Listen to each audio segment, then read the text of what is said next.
సృష్టి స్థితి లయకారుడైన శ్రీ పరమేశ్వరుడికి అఖండ భారతదేశంలో అనేక దేవాలయాలు ఉన్నాయి. అయితే ఒక్కో క్షేత్రంలో ఉన్న శివలింగానికి ఒక్కో ప్రాముఖ్యత ఉంది.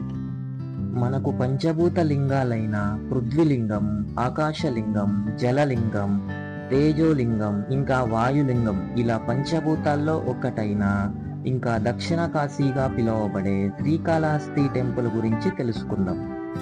ఆంధ్రప్రదేశ్ చిత్తూరు డిస్టిక్ లో స్వర్ణముఖి ఒడ్డున శ్రీకాళహస్తి టెంపుల్ ఉంది.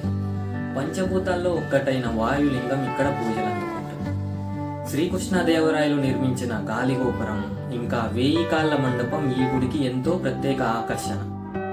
శ్రీకాళహస్తి టెంపుల్లో ఉన్న స్వామికి ఎన్నో ప్రత్యేకతలు ఉన్నాయి. ఈ శివలింగాన్ని ప్రాణమున్న శివలింగం అని భక్తులు భావిస్తారు. దీనికి ఒక ప్రధాన కారణం కూడా ఉంది. ఆలయ గర్భగుడిలో ఉన్న అన్ని దీపాలు నిశ్చలంగా ఉన్నప్పటికీ శివలింగానికి ఎదురుగా ఉన్న అఖండ జ్యోతి మాత్రం ఎప్పుడూ రెపరెపలాడుతూ ఉంటుంది. అంతేకాకుండా దేశంలో ఉన్న అన్ని ప్రముఖ దేవాలయాల్లో అభిషేకాలు చేస్తారు.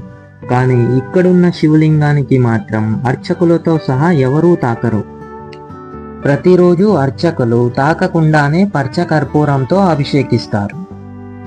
ఇంకా ఈ టెంపుల్కి శ్రీకాళహస్తి అని పేరు ఎలా వచ్చిందంటే, శ్రీ అంటే సాలేడు, కాలము అంటే సర్పము, అస్థి అంటే ఏనుగు, ఈ 3 మూగు జీవాల చేత పూజలు అందుకున్న కారణంగా ఈ టెంపుల్కి శ్రీకాళహస్తి అని పేరు వచ్చింది.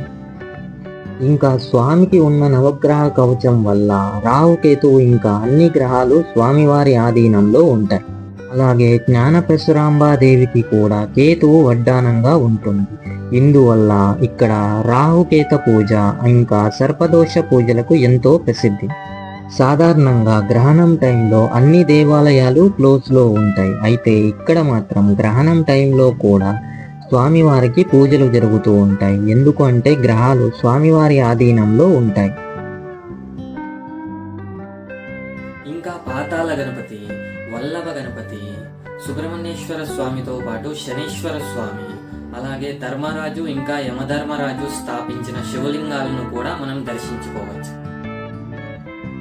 సాధారణంగా భక్తుడు ఎప్పుడు భగవంతుని పాదాల వద్ద ఉంటాడు. కానీ ఇక్కడ మాత్రం పరమ భక్తుడైన భక్త కన్నప్పకు కొండ మీద ఆలయం, ఇంకా స్వామివారికి కొండ కింద ఆలయం ఉంటుంది. అందుకే స్వామిని భక్త వల్లభుడు అని పిలుస్తారు. ఇక్కడ జరిగే శివరాత్రి బ్రహ్మోత్సవాలకు తొలి పూజ కొండ మీద ఉన్న భక్త కన్నప్పకు పూజలు చేసిన తర్వాత స్వామివారికి పూజలు చేస్తారు.